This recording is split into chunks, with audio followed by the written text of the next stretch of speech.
ఎవడ్రా నువ్వు? నీ పేరేంద్రా? గుంటెంకడయ్యా. ఏం చేస్తావంట? రెడ్డి గారి మిల్లు పనిచేస్తుంటానయ్యా. రెడ్డి గారింట్లో శవం తీయటానికి వచ్చిన వాళ్ళలో నువ్వు కూడా ఉన్నావు కదరా? అవునయ్యా. ఇయ్యాటప్పుడు ఏడేం చేస్తున్నావురా?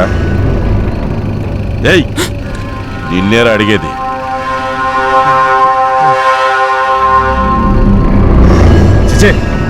అలా పాలలేదు నాయన. ఏయ్, చూస్తావేంద్రా? పోలే.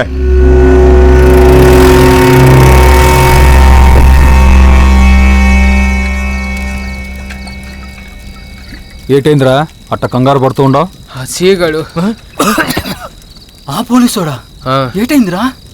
దారిలో వస్తా ఉంటే ఇంత రాత్రిపూట యాడికి రా పోతా ఉన్నా అని అడుగున్నాడు. నువ్వేటి చెప్పినావురా? ఏదో చెప్పినాలు కానీ ఎందుకని మంచిదని లాంతర ఆరుకుని వచ్చుండా.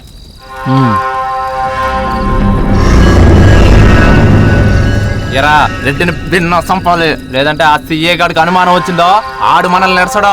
ఎవడడ్డొచ్చిన రెడ్డి నిడిచే సమస్య లేదు. చివరికి ఆ బ్రహ్మదేవుడు దిగొచ్చిన ఆడి సావు మాత్రం నా చేతుల్లోనే. చూస్తా ఉండు.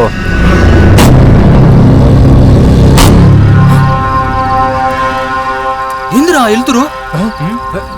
ఊరిని ఆ పోలీసుడికి అనుమానం వచ్చి ఎతకతా వస్తున్నాడా ఏంది? నువ్వు నోరు మీరా, లేకుంటే ఒక్కసారికి ఎంతమంది యాడికి పోతా ఉన్నారబ్బా? వెళ్ళి చూద్దాం. హలో, ఎవరు? ఉన్నాడా? ఉన్నారు సార్. ఇస్తున్నాయా? ఎవరు? రెడ్డి గారు సార్. చెప్పండి రెడ్డి గారు. ఏంది సిఐ, నా మనుషుల్ని చంపినోడి గురించి ఎంతవరకు చూడాలి? ఆ పనిలోనే ఉన్నాను రెడ్డి గారు.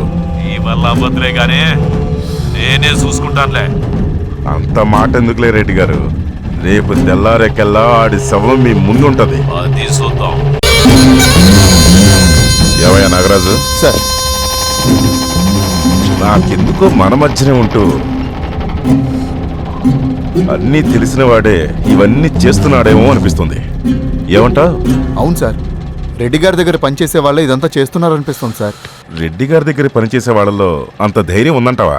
అదేంటి సార్, ఆ రోజు సచిన శవాన్ని చీకటి గదిలో నుంచి నేరుగా బయటికి తీసుకొచ్చాడే, ఆడికి ధైర్యం ఉండబట్టేగా.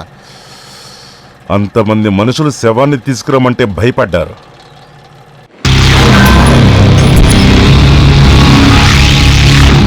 కొద్దిగా ఆలోచించాల్సిన విషయమేనయ్యా. అవును సార్.